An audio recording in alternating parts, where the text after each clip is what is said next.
बच्चन महाराज साहब। बचन 73। सच्ची प्रीत का निशान क्या है? जहां सच्ची प्रीत है वहां हरचंद के अपना कोई मतलब नहीं निकल रहा है तो भी जब तक उसको नहीं देख लेता है तब तक चैन नहीं आता है। जैसे मैया की प्रीत अपने बच्चे से होती है। बेटा अगर प्रदेश में है और मैया का कोई स्वार्थ उससे नहीं निकलता है तो भी उसके देखने के लिए तड़पती है।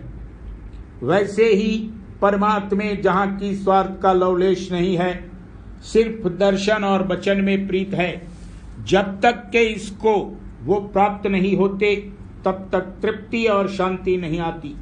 ये शुरुआत इश्क की है। संसार में भी जहाँ इश्क है वहाँ सिवाय अपने माशूक के मिलने के और कोई चाह और ख्वाहिश नहीं होती है। यानी मुख्यता इसी की रहती है और कोई स्वार्थी अंग नहीं रहता। पैगंबर भी जो आए उन्होंने भी इश्क की महिमा करी और परमार्थ में जो कि सच्चे प्रेमी हैं उनको अंतर में दर्शन और वचन का जरूर थोड़ा बहुत सहारा मिलता है। शेर का बच्चा जब पाला जाता है तब उसको कच्चा मांस और खून नहीं खिलाते हैं ताकि इसको आदत न पड़ जावे। वैसे ही परमार्थ में भी जब जरा स्वार्थ की चाट आ जाती है तो वो हारिज होती है। खान पान, आराम, मान बढ़ाई, हुकुम चलाना वगैरह ये सब स्वार्थी अंग हैं। इनकी चाह लेकर जो शरीक होता है वो देर अबेर जरूर धोखा खाता है। कारज मात्र स्वार्थ का होना इसमें कोई मुजायका नहीं है, मगर मुख्यता परमार्थ की होनी चाहिए।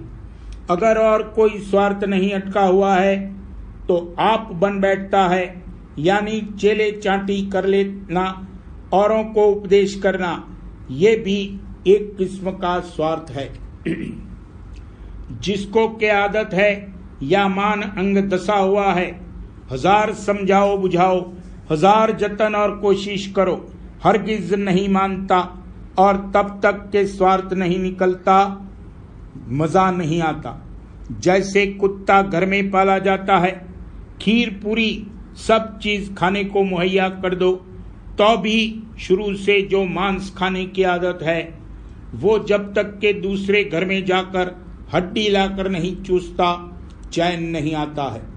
जो कि निकृष्ट हैं उनके लिए खान पान वगैरह स्वार्थ का इंतजाम किया जाता है, मगर उसमें किसी वक्त तबादला जरूर होता है। मुकद्दम बाहर में दर्शन और वचन है और अंतर में भी रूप और शब्द हैं। यही रूप और शब्द इसके संग चलते हैं और अनामी पद में जहाँ के रूप और शब्द नहीं हैं वहाँ पहुँचाते हैं। इसको चाहिए कि प्रेम स्वरूप हो जावे। मालिक भी प्रेम स्वरूप है, सुरत भी प्रेम रूप है, दोनों गुप्त हैं, मगर ये अभी तन मन और आपे का रूप हो रहा है। ये पर्दे जब हटाए जावेंगे यानी आपे को वार दिया जावेगा तब इसका रूप, गुरु का रूप और नाम का रूप सब एक हो जावेंगे, यानी सिर्फ प्रेम रह जावेगा। कौल नाभाजी भक्ति भक्त भगवंत गुरु नाम चतुर बपु एक, तिनके पग बंधन करत नाशे बिघन अनेक। अपने मालिक पे तू दे आपे को वार, जब नहीं तू तब रहा मालिक दयार। प्रेम जब आया सभी को रद्द किया, एक प्रीतम रह के बाकी बह गया। कहने का मुद्दा ये है कि स्वार्थ का न होना और दर्शन वचन की अभिलाषा होना यही सच्ची प्रीत का निशान है, मगर इसके जतन और कोशिश से कुछ नहीं होता है। मैया बच्चे को प्यार करती है, वो इसके लिए जतन और कोशिश नहीं करती है। इसके अंतर में प्रीत का बीजा मौजूद है, वो आप से आप प्रकट होता है। वैसे ही जिसमें के भक्ति का तुख्म यानी बीज मौजूद है, उसके अंतर में आप से आप भक्ति का कुल्ला फूटता है। अलबत्ता इसके बढ़ाने के लिए अभ्यास की जरूरत है और यही जतन है। मगर होगा सब दया से। संत दया बिन कोई न पावे, बिना संत कुछ हाथ न आवे। करनी भी सब संत बताई, बिना मेहर पचना है भाई। ताते मुख्य मेहर सब रही, ताते मुख्य मेहर अब रही। शरण पड़ो राधा स्वामी कही। बच्चन महाराज साहब। बचन 74। भक्ति और शरण की महिमा। संत मत में भक्ति की महिमा और मुख्यता की गई है। जहां और सब गुण हैं, भक्ति नहीं है तो कुछ नहीं है। और जिसमें कोई गुण नहीं है, भक्ति है तो सब कुछ है। वही भक्त है और वही भगवंत का प्यारा है। अगर सूरज शब्द अभ्यास भी करता है, पर ये अंग नहीं है तो खाली और थोथा है। भक्तिहीन विरंच क्यों न होई, सब जीवन सम प्रिय मम सोई। भक्तिवंत जो नीच हूँ प्राणी, प्राण से अधिक सो प्रिय मम बानी। जो ब्रह्मा भी है और उसमें भक्ति यानी चरणों का प्रेम नहीं है, तो सब जीवों के समान मुझको प्यारा है। लेकिन जो कोई कैसा ही नीच हो और उसके मन में भक्ति यानी चरणों का प्रेम है, वो मुझको अपने प्राणों से भी ज्यादा प्यारा है। भक्तजन भक्ति की रीत पल पल पालता है।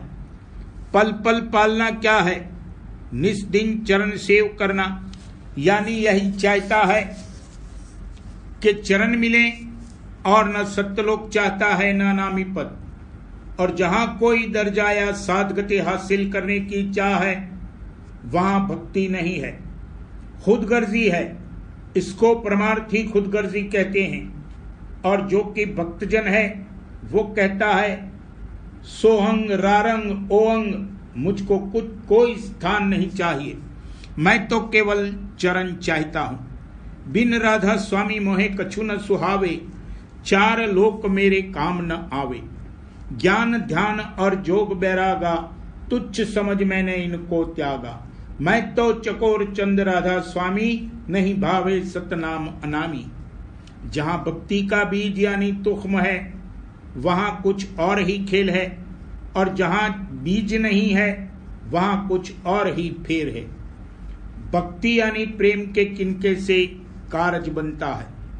प्रेम का किनका बख्शिश देव, सर्व अंग मोहे अपना कर लेव। अगर कोई भूल चूक नहीं है और भक्ति से विहीन है, तो सब माफ भी न माफ है। और जो कोई भूल चूक है मगर भक्ति की मुख्यता है, तो सब न माफ भी माफ है। और वही गोद में खेलता है। अगर किसी वक्त भक्तजन से बड़ी भूल चूक हुई है, जिससे इसकी जिल्लत होती है, मगर उसका नतीजा परमार्थी है, तो वो बेहतर है। गौतम की नार जो सिला हुई थी, उस पर जब रामचंद्र ने अपना चरण छुआया, तब जागी और अपना भाग सराहा कि अगर ये जिल्लत न होती तो चरण कैसे मिलते। जिसको सब सुख है और भक्ति नहीं है, तो सब धूल है। और जिसको सब दुख है और भक्ति है, उसको सब आनंद है। भक्ति शरण स्वरूप है, यानी जहां भक्ति है वहां शरण है।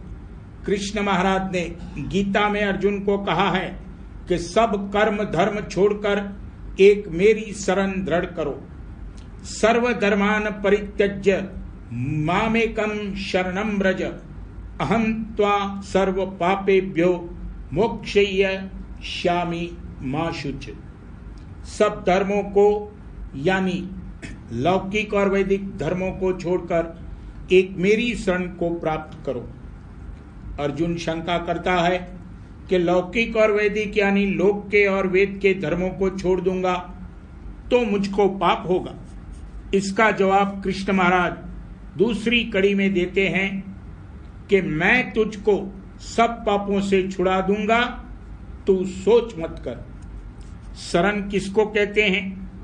दूसरे के अधीन होना, उसी को शरणागत कहते हैं। अपने आपे की रक्षा और हिफाजत के लिए दूसरे का अधीन होना, ये संसारी शरण है। और जहां अपने आपे की रक्षा और हिफाजत से कोई सरोकार नहीं है, सिर्फ अपने प्रीतम यानी मालिक से मिलने की इच्छा है, वो परमार्थी शरण है। मालिक और कहीं नहीं मिलता है, भक्तों के हृदय में उसका निवास है। अगर उससे मिलना चाहो तो वहां जाओ। वो भी प्रेम स्वरूप है, तुम भी प्रेम स्वरूप हो जाओगे। प्रेम भक्ति की ऐसी महिमा, ग्रहण करो यह अमृत खान। हक ने पैगंबर को समझाया कि मैं मिल नहीं सकता जमी आसमान में, ऊंचे और नीचे ठिकाने में नहीं, अर्श कुर्सी पे भी मैं रहता नहीं। दिल में भक्तों के मैं रहता हूं सदा, जो मुझे चाहे तो मांग उनसे तू जा। ना हम बसामी वैकुंठे योगी ना हृदये न च, मद भक्ता यत्र गायंती तत्र तिष्ठामि नारदः। हे नारद, न मैं वैकुंठ में बसता हूं और न योगियों के हृदय में निवास करता हूं, लेकिन जहां मेरे भक्त मेरा गुणानुवाद गाते हैं वहां मेरा निवास है।